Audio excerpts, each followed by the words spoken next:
La France est une terre d'histoire avec un patrimoine unique et souvent en danger.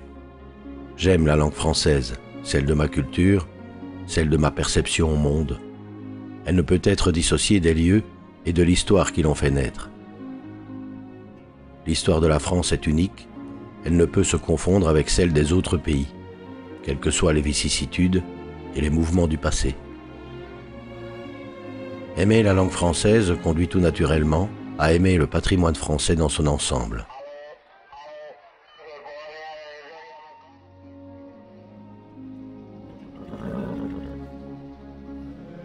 J'ai la chance d'avoir acquis un monument appelé Château d'Armaillé au bourg d'Iré. Il mérite d'être mis en valeur, d'être partagé.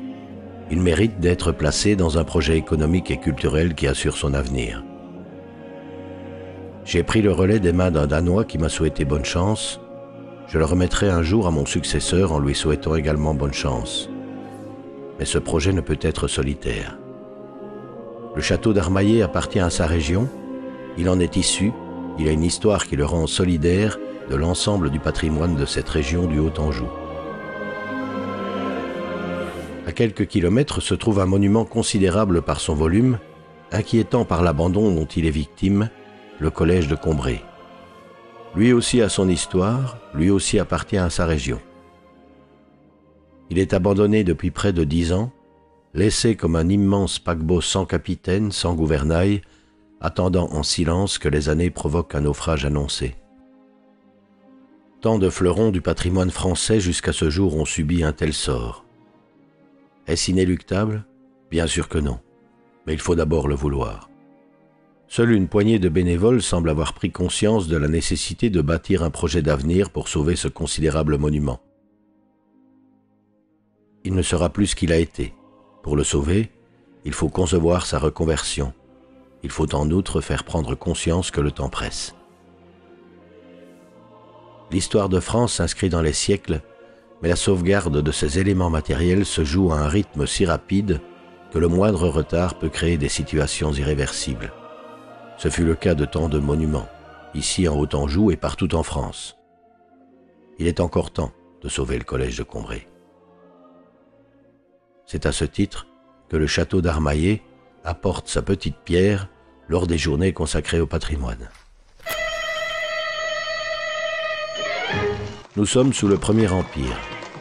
En septembre 1810, François Drouet, jeune prêtre qui veut consacrer sa vie à l'instruction et à l'éducation des enfants, est expédié dans le petit bourg de Combray car il est jugé trop entreprenant par son supérieur.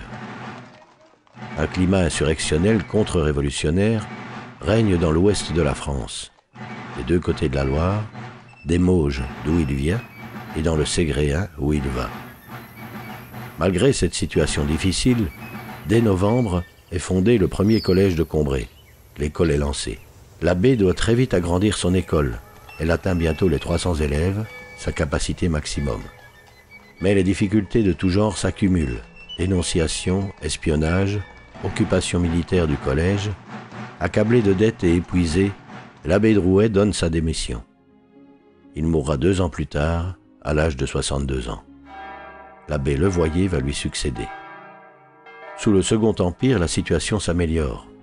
L'évêque d'Angers, Monseigneur Angebault, et le comte de Falloux, le voisin et néanmoins maître des cultes et de l'instruction de Napoléon III, vont réussir à donner un vrai statut à l'établissement. Ils impulsent le projet d'une nouvelle construction sur les hauteurs du bourg. Le palais de l'éducation. Il aura pour vocation l'apprentissage de la piété et des études. Le nouveau collège sera construit suivant les règles de l'architecture scolaire et monastique du XIXe siècle. Les élèves, les professeurs et le personnel doivent loger sur place. Il faut donc prévoir grand et adopter un plan fonctionnel. L'hygiène y tiendra une place prépondérante. La façade est réservée aux chambres et aux bureaux des professeurs. Au rez-de-chaussée, une galerie couverte, soutenue par des arcades en tuffeau, forme le cloître. Il dessert l'ensemble des locaux, salles de classe, réfectoire. Il donne également accès aux étages où sont situés les dortoirs, ainsi qu'aux cours de récréation. Face au grand vestibule d'entrée se dresse la chapelle. Elle est de style néogothique et on y notera une iconographie combréenne. Les clés de voûte, où sont inscrites en lettres d'or les initiales de François Drouet. La verrière centrale est imposante.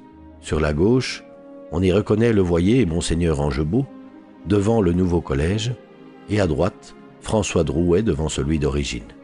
Plus de 20 000 élèves, dont 80% issus de la région, vont fréquenter ce collège au régime strict et sévère, mais reconnu pour son niveau d'excellence. Les activités culturelles y sont très développées, comme en témoigne l'existence, dès 1835, d'une académie littéraire et d'une maîtrise. À la fin des années 60, les premières filles arrivent. Après 68, il y a de moins en moins de pensionnaires et les difficultés deviennent insurmontables. Au fil des ans, la fermeture de l'établissement semble inévitable. Mis en demeure d'effectuer des travaux de conformité, le collège de Combray doit constater que ses moyens financiers se révèlent insuffisants. En 2005, l'évêché décide sa fermeture définitive. En 2006, 2 organismes publics, des IDE, procèdent au rachat pour y établir l'EPID. L'EPID s'installe dans les locaux de l'ancienne ferme du collège et dans un bâtiment annexe. L'EPID est un centre d'insertion qui organise des sessions de 8 mois, groupant à chaque fois 75 jeunes volontaires maximum. En 2016, la commune de Combray achète l'ancien gymnase, l'aile Hainaut construite en 1959, le théâtre Saint-Augustin construit en 1910 et la cour dite des Grands. Seule la partie EPID a été restaurée et malheureusement, le bâtiment se dégrade. Le départ de l'EPID étant annoncé, la totalité des bâtiments sera alors abandonnée et rendue ainsi disponible dans son entièreté. Inexorablement, le temps poursuit son œuvre destructrice. Le petit théâtre, la cour intérieure, la cour des Grands, perdent chaque jour un peu de leur lustre d'antan, tandis que se délite inexorablement cette belle pierre de tuffeau qui ornait la façade.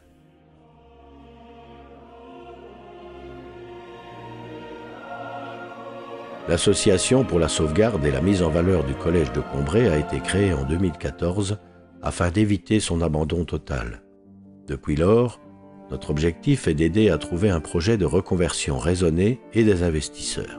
Les exemples de restauration réussie sont là pour témoigner des possibles retombées économiques. La Chartreuse de Neuville, dans le Pas-de-Calais, qui présente des similitudes architecturales avec le collège de Combray, ou bien encore, tout près de Combray, les Ursulines de Château-Gontier, bâtisse utilisée tous les jours de l'année, ou encore l'abbaye École de Sorèze dans le Tarn, elle aussi, pourtant loin de tout.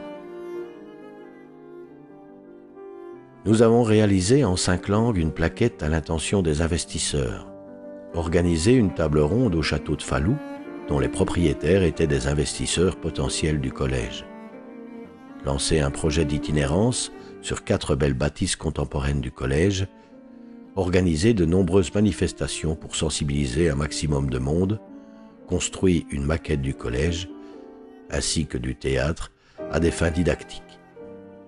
Mais où en sommes-nous aujourd'hui? Malgré les dégradations, le collège possède toujours un fort potentiel exploitable. Aujourd'hui, plus que jamais, nous préconisons le développement d'un projet multifonctionnel groupant plusieurs investisseurs et un chef de projet.